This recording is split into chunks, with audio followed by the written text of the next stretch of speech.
In The Psychology of Money, Morgan Housel teaches you how to have a better relationship with money and to make smarter financial decisions. Instead of pretending that humans are ROI optimizing machines, he shows you how your psychology can work for and against you. It's important to note that while reading and learning about past events can provide valuable information, it's ultimately different from experiencing those events firsthand. Additionally, it's important to understand that even with knowledge and understanding, it can be challenging to make decisions during difficult market conditions.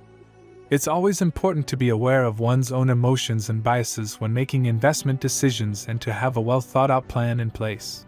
I think what's important about risk is that my definition of risk is that there are things that can happen in the world that are outside of your control, that have a bigger influence on outcomes than anything you did intentionally. That's what risk is. And that shouldn't be that controversial. I think, of course, that's what risk is. What's interesting to me is that is also the exact same definition of luck. The definition of luck is things can happen in the world that outside of your control that have a bigger impact on outcomes than anything you did intentionally. That's what luck is as well. So risk and luck are like the exact same concepts, just in the other direction, in opposite directions.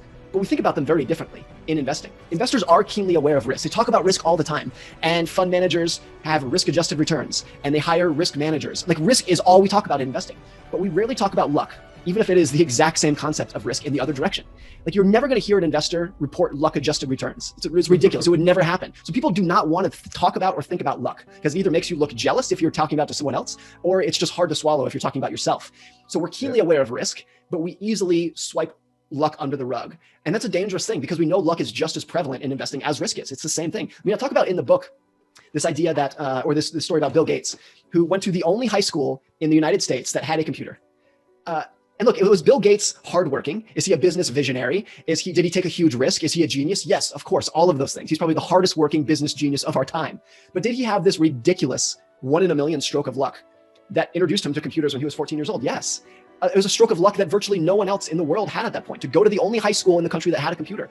So, and I think, when you think about something like that, if I were to say Bill Gates got lucky, then people would instantly push back and say, no, he did this, he did that. And I'm like, those two things can coexist. You can be smart and hardworking and have a level of luck that is in there. But since the luck is so easy to look past and brush aside, I think we often overestimate and learn the wrong lessons from people who we look up to and admire. It's not that we shouldn't look up to Bill Gates or Warren Buffett or whoever you admire in the world. You just have to realize that the level of luck that they had, that they all had, is not something that you can emulate or replicate in the future. And I think we overlook that so often in investing, to our own detriment.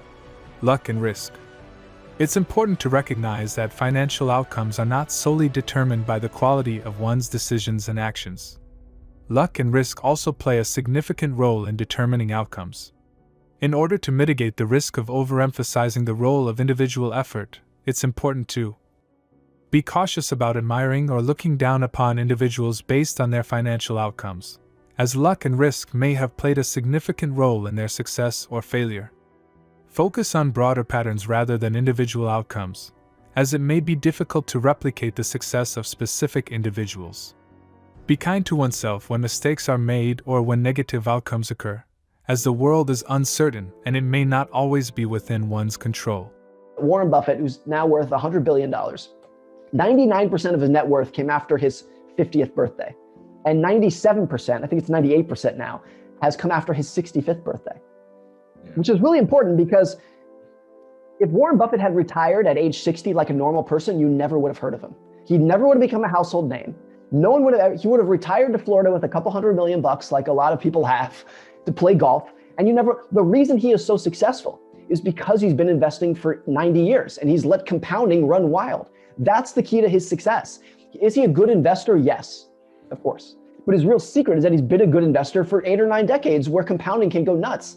That's all it is. But that explanation, that the reason that Warren Buffett is so rich is because he's been compounding for so long, it's just the time he's been investing for, is not intuitive. So you have professional investors, really smart investors and business people, who will dig into grand detail about how Buffett thinks about business models and market cycles and moats. And a lot of that's great. You can learn a lot from that. But the reason he is so rich and so successful is just the amount of time he's been investing for. We know that's just a simple matter of math. We can just say the reason he's so successful is because he's been investing for 90 years, period, end of story. And so I think when it's not compounding, the math is not complicated, but it's not intuitive. It's easy to overlook like where these forces are coming from and what we should actually be looking up to in the business leaders or investors who we are trying to admire. Lessons from Buffett. It's common to have a constantly moving goalpost, constantly setting new goals once the previous ones are achieved. This can be driven by comparing oneself to others, especially those who are more successful. However, it's important to remember that when it comes to money, there will always be someone with more. While it's okay to pursue more money, it's important to avoid making risky bets that put current financial resources at risk for something that is not necessary. It's important to find a balance and be mindful of the risks taken to achieve financial goals. Second thing is understanding the difference between getting rich and staying rich. They're two completely different skills. They need to kind of be nurtured on their own. Getting rich requires being an optimist, swinging for the fences, taking a risk, being optimistic about the future, optimistic about your own abilities. Staying rich requires almost the exact opposite. It requires like a degree of pessimism and paranoia, and just an acknowledgement that all of history is a constant chain of surprises and losses and setbacks and recessions and bear markets that you need to be able to survive and endure financially for your long-term optimism to actually stick around long enough to work. Getting money versus keeping money. Getting money and keeping money are two distinct skills. While getting money necessitates risk-taking, hard work, and an optimistic disposition, keeping money is a different skill. It requires you to mitigate risk, avoid getting greedy, and to remember that things can be taken from you at any moment. Cash is not the enemy. Investing a majority of one's money into a diversified portfolio of low-cost index funds is a good strategy for maximizing long-term returns, especially for those who are relatively young and earning more than they spend. However, it's important to consider the role of psychology in investing. Holding a small percentage of cash may make an individual more likely to panic sell during market downturns, which can lead to missing out on future returns. Holding a larger percentage of cash, even if it means slightly lower returns, may help protect against emotional mistakes during market downturns. It's important to find a balance between maximizing returns and protecting oneself from potential emotional mistakes. There are two things in life that everyone has to become good at, whether you like them or not, whether you are interested in them or not, and that is health and money. They will catch up with you if you are not interested in them. So this is what's dangerous about it. Like, people talk about health and people go to the gym and they show off, going for runs, and they post their pictures in the gym on Instagram, but money is so different. It's taboo in the sense that there's a lot of wealth inequality these days. So I think people who on the lower end of that spectrum are embarrassed to talk about the situation of their finances, and people on the upper end are equally embarrassed. And so I think it's a very difficult thing. Money also has such a social signaling power of your success in life. It's not just how much money you make so that you can go out and buy stuff. It's how successful are you. It's the scorecard of how you've done, for better or worse. I don't think that's the right way to view it, but that's what it is. And so if you are someone who has chosen to be a school teacher, the most noble, should be dignified job, do you want to talk about your finances? Probably not, because telling someone that you make whatever a school teacher makes is going to make them feel like they're not very successful in life. That's not how it should be, but that's where it's become. Money, politics, and sex. You just don't talk about it. Even if everyone knows that it's a thing, it's hard to talk about. Wealth, your net worth, is the money that you have not spent. It's money that you've earned but haven't spent. And therefore it's invisible to people, because we can see the cars people drive and the homes that they live in, but by and large, you can't see their bank account. You can't see their brokerage account. So we actually have no idea how wealthy some people are. And I learned this when I was a valet in college, where there would be people who would come in driving Ferraris and Lamborghinis and Bentleys. And I would get to know these people, and I would realize that some of them were actually not that successful. They were like mediocre successes who spent half their income on a car lease. And it was just this idea that just because what you see is not how wealthy people are. And then the flip side of that are these people who live the humblest life. And when they die, you realize that, they left $10 million to charity, that you would have never in a million years thought that someone would have that kind of money. So since wealth is what you don't see, it makes it harder to learn about. We can't see it. Like, again, for physical fitness, you can see how healthy or unhealthy people are. It's visible to you. Their physique is visible, but wealth is invisible. So it's so much harder to learn about. And when you add in how taboo it is, it's invisible and taboo. It becomes one of the most important topics in life that people know so little about. Even financial experts who spend their life studying it often are blind to how people think about it. Highest form of wealth. Having more flexibility and control over your time is far more valuable than getting another 2% on your returns by working all-nighters or making speculative bets that impact your sleep. Ferraris don't generate respect. People buy mansions and fancy cars because they want respect and admiration from others. What they don't realize is that people don't admire the person with the fancy house or car. They admire the object and think of themselves having that object.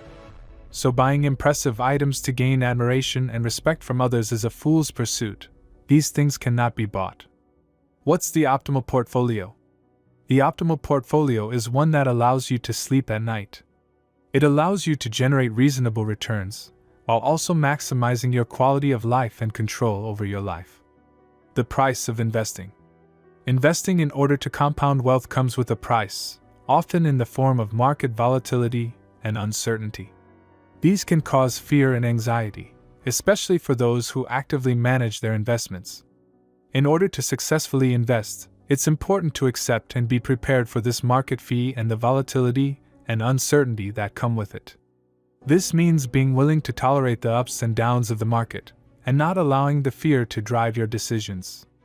This is a part of the game when it comes to investing and should be taken into consideration when making investment decisions.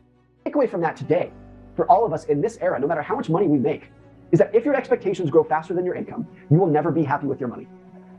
This is like a golden rule of finance that has to be obeyed no matter how much money you earn. All wealth is a two-part equation. You need to grow your income, grow your assets, and then keep that income and assets relative in check to your expectations. And it's so easy to ignore the latter half of this equation. We spend all of our time thinking about money, thinking about how to gain more of it, grow your income, grow your assets, which is great. That's an important topic. But none of that matters unless you also do the second step, which is keeping your expectations in check. And there are so many people who are lucky enough to have a rising income, a rising net worth, but their expectations rise just as quickly, and they're never happy.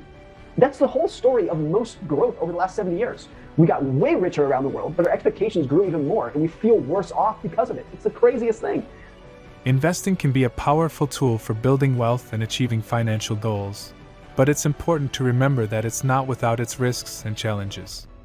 Educate yourself, have a plan, and always be mindful of your emotions and biases when making investment decisions. Remember, never invest more than you can afford to lose and always seek professional advice when needed. Thanks for watching.